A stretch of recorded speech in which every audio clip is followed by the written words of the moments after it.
Yeah, so freedom is a complex thing, because when one say freedom, one might think, well, that's something that I want.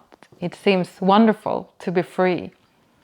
But it's not.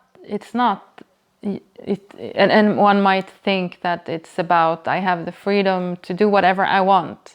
I have the freedom to, be at the beach and just lay in the sun, and that's freedom. But freedom can actually be quite challenging also, which is why people tend to stick to what's known to them. And people tend to stick what makes them more secure, which is often system that someone else has designed for them. Even though they know maybe somewhere inside that the system isn't good for them.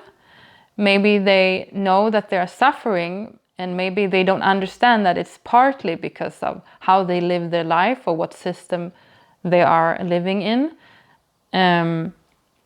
So often they blame themselves. It's something wrong with me, and they don't think, well, how much room do I have to be myself or to do my own choices and to live how I want to with other people in this life.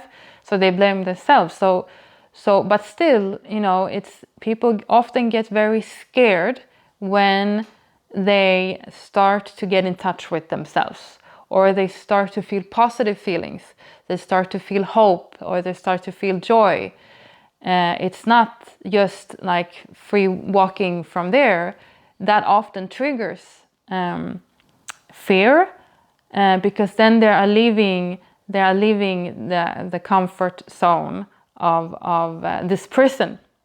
But so if they can work through that fear that comes, so that setback that comes, they get the chance to at least start to explore their free thoughts, or their independent, their own, to think freely, to think on their own, and also explore like what they themselves they want, how they want to live their life. And maybe they realize, no, I don't want to be free. I want to be part. I want someone else to decide. And then someone maybe realize, no, I want to do what I want myself. But at least they have to get to know this freedom inside, to understand what they want, to reach the next step. So I think that is what freedom is about. Not to live freely and not care what everyone wants, because everyone, that is not a society. You have to adapt, you have to conform, you have to cooperate with other people. Otherwise, we don't have a society.